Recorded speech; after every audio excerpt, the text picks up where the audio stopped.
Hello and welcome to another odd and obsolete video. So a while back I was browsing Tradera, which is a Swedish eBay clone.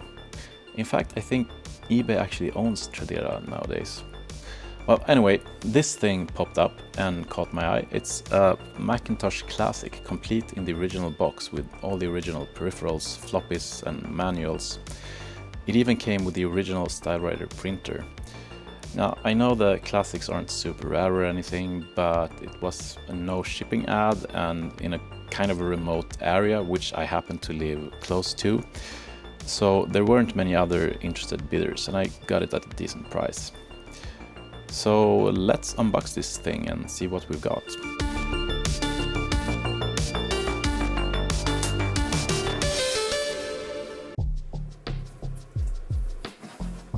In the top of the box there's a styrofoam lid containing mouse, keyboard, cables and the manuals and floppies, all neatly stored in separate compartments. The manual for the computer itself is an absolute unit compared to what you typically see nowadays. This thing is massive. But I suppose computers were still new enough back in 1991 that you had to explain everything in thorough detail. And it's not like you could just Google stuff back then either. It all had to be in the manual.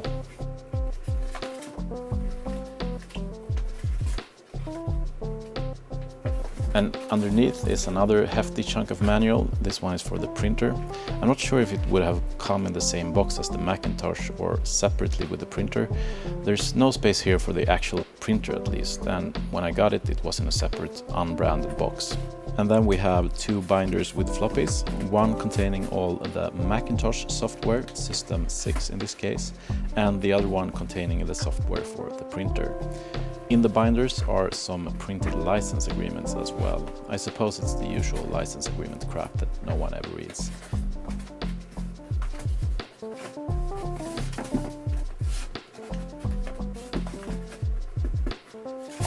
And then of course we have an ADB cable, a Apple keyboard 2, and the typical wedge-shaped mouse that Macintoshes came with in the early 90s. And if we lift the styrofoam lid, we have the Macintosh Classic itself in all its glory, wrapped in the original plastic that it would have been packed in from the factory. This one, of course, is not new old stock or anything like that. This one has been in use for many years, presumably, and then put back in the box and put into storage.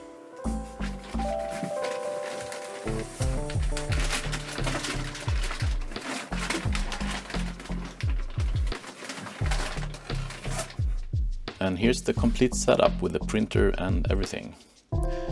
These machines, like many others from this era, are notorious for leaking capacitors and PRAM batteries. Especially the battery can do a lot of damage, not only to the logic board but also to the metal frame. So before I start using this machine, I want to take it apart and have a look inside. Now, the seller said that he had turned it on to verify that it was working before he sold it, so I did turn it on briefly just to see if it booted. It didn't seem to find the hard drive, but it booted from ROM just fine. I noticed, however, that the sound didn't seem to work. No boot chime, no sound when changing volume in the control panel. So let's open it up and see what's going on inside. These things are fairly easy to get into, just 4 Torx screws that need to be undone. The 2 ones at the top can be a little bit tricky though if you don't have a long enough Torx driver, because they're very deeply recessed.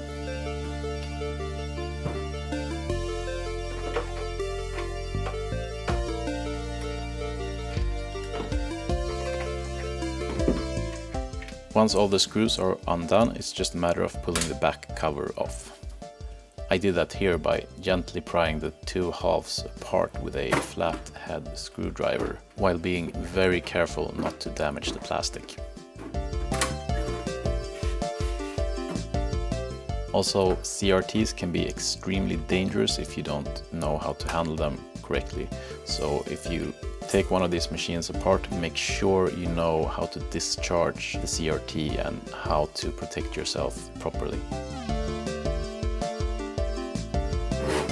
The first thing I noticed was this corrosion here on the metal frame right next to where the PRAM battery is located. And a good chunk of dust here on the fan cover.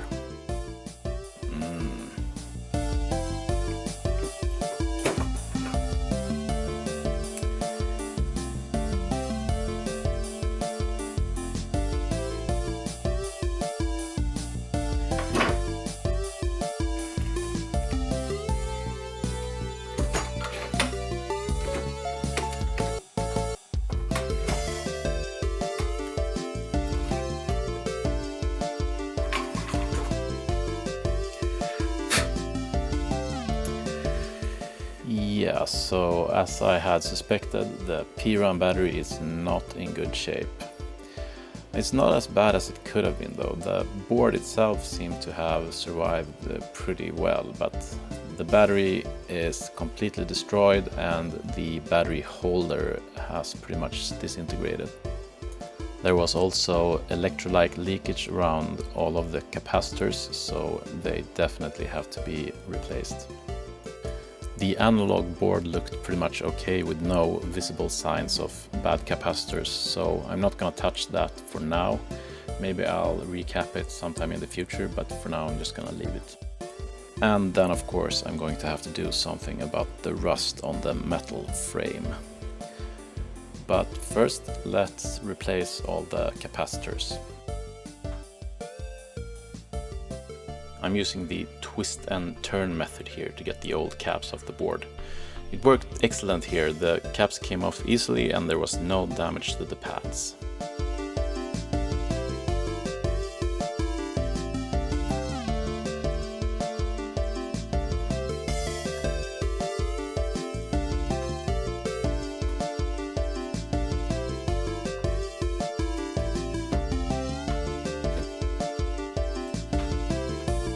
With the caps removed, I proceeded to clean up all the leaked cap juice with some isopropanol and a toothbrush.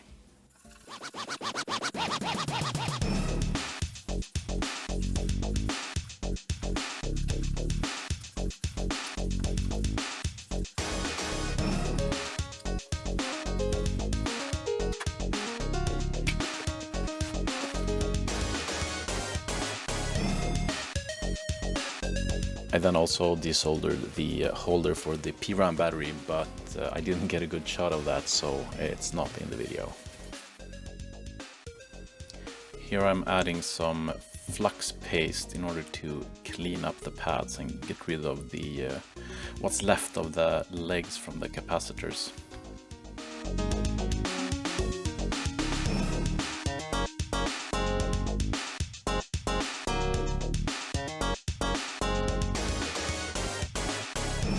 It's kind of difficult to see in this footage, but the old legs came off easily and stuck to the tip of the soldering iron, from which they could be removed using a magnetic screwdriver. When I had gotten rid of all the remaining capacitor legs, I scraped off any remaining corrosion on the pads by using this metal pick and scrubbing with isopropanol.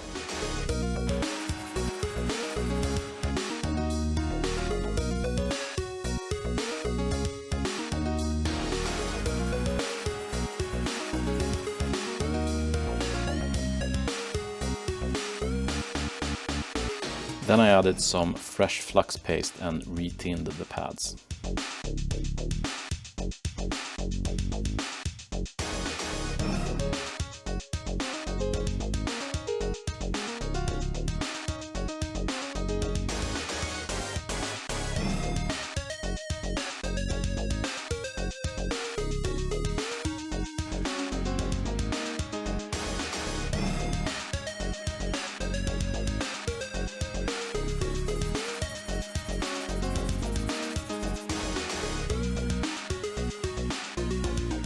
Then, with nice and clean pads, I added some new flux paste again and proceeded to solder on the new capacitors. I used solid-state tantalum capacitors here so that this board will never suffer from leaking caps again.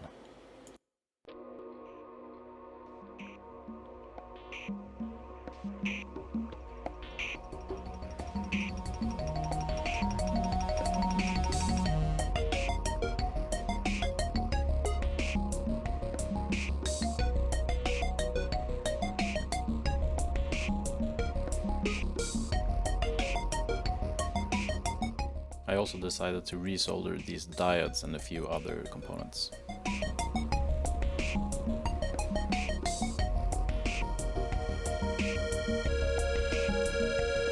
When all the soldering was done and I had cleaned the board off with isopropanol, it was time to test the board in the computer and see if it still worked. So I remounted the board in the chassis and proceeded to turn the computer on.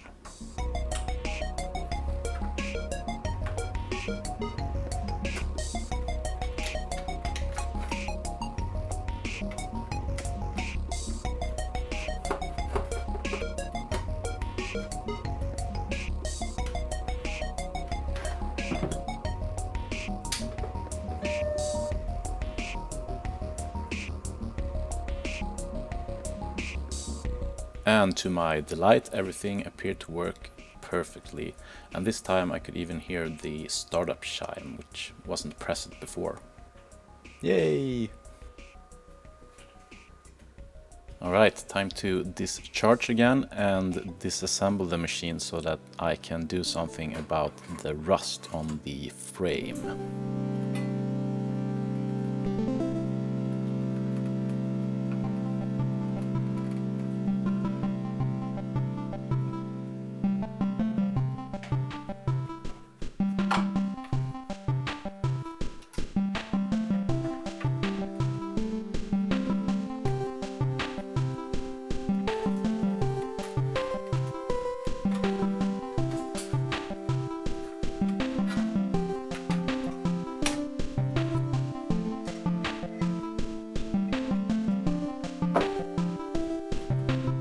Everything was pretty easy to take apart, except for this power cable for the CRT, which was really stuck in there.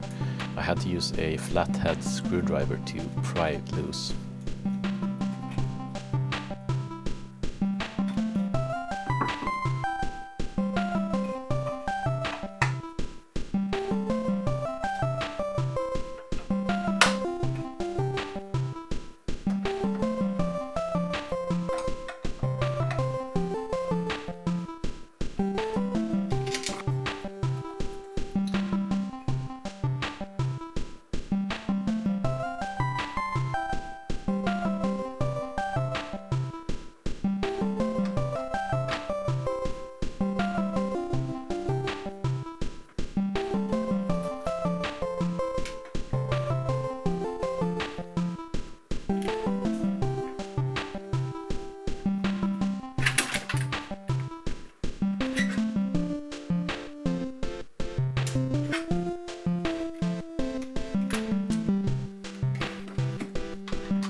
Here you can see the rust on the metal frame. It's right next to where the PRAM battery sits.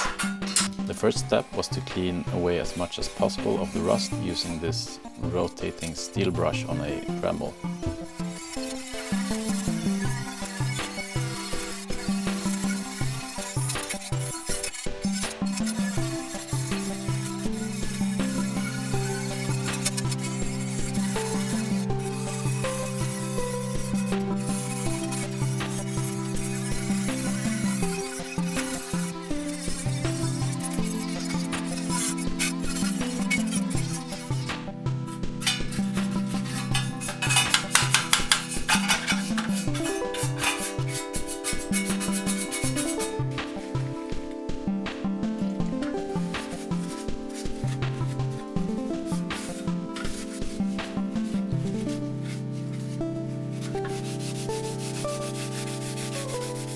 decided to apply some of this rust converter to the rusted parts.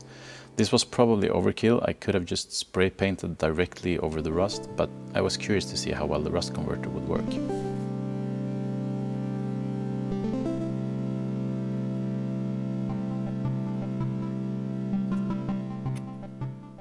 After a while, the chemical reaction turned the rust converter into this purple color, as you can see here. And here's how it looked after drying for a few hours. I then cleaned off the excess using isopropanol and a plastic brush.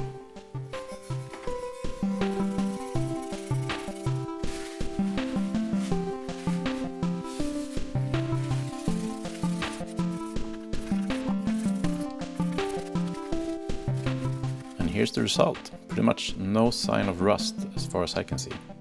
Now, before I went ahead and painted the metal, I had to cover up this plastic part here, because as you can see, it's sort of welded to the metal, so I can't remove it easily. So instead, I just covered it up with some tape and plastic wrap.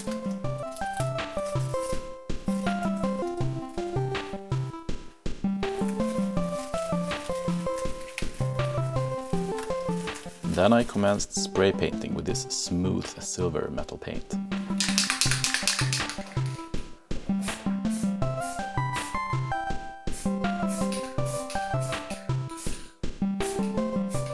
And while waiting for the paint to dry, I soldered on this coin cell battery holder, which I didn't remember to start recording, so here it is. I'm just installing a battery here. And here's the result of the paint job. It's not perfect, but it's good enough. It's on the inside of the computer anyway, so no one's gonna see it. Now all that remains is to put everything back together again and take it for a proper test run.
And while I was at it, I figured I might as well upgrade the memory to the maximum 4 megabytes. If you're familiar with these machines, you might notice here that I didn't set the memory install jumper. Yeah, I forgot about that, and I had to go back and fix it later.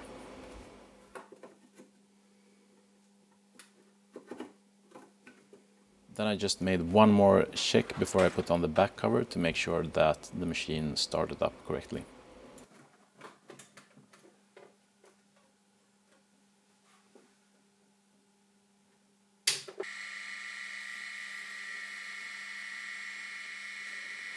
And it did indeed. This time it even recognized and booted off the hard drive. Apparently a working PRAM battery is required for the Classic to cold boot from the hard drive. Time to put the back cover back on.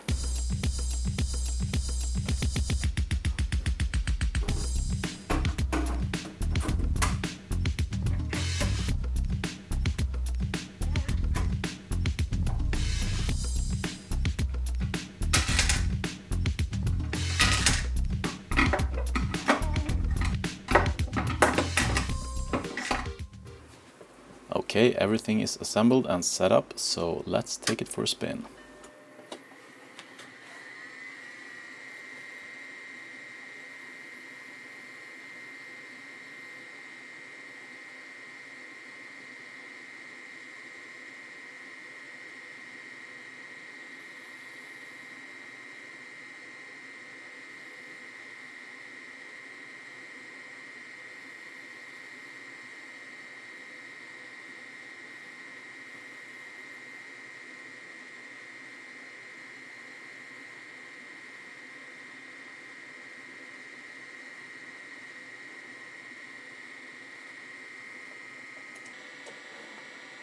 All 4 megabytes of memory are properly recognized.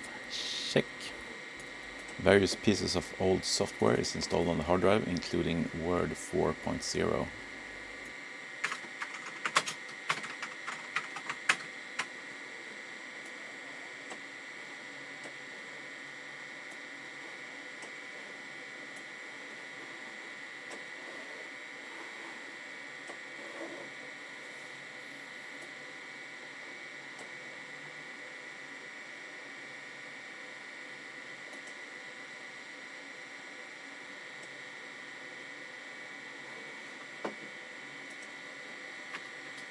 I also found a few games here, so here's Shuffle Puck Cafe.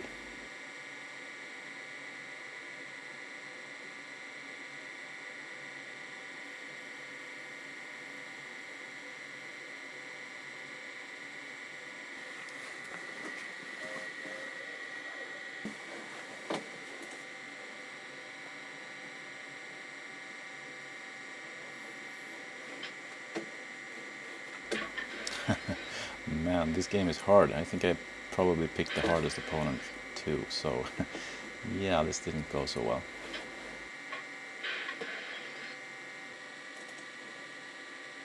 And here's Prince of Persia.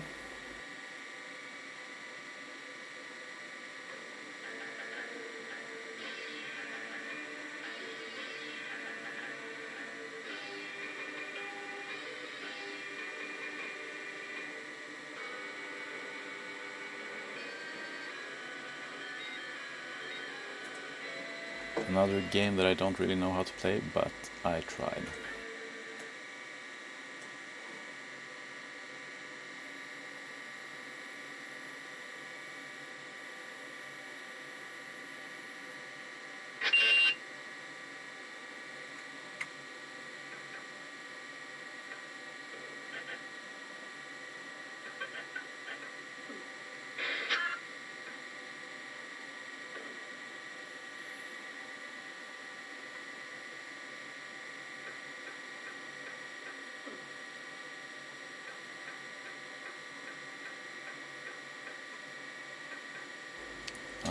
Okay, that guy looks angry. How the heck do I attack?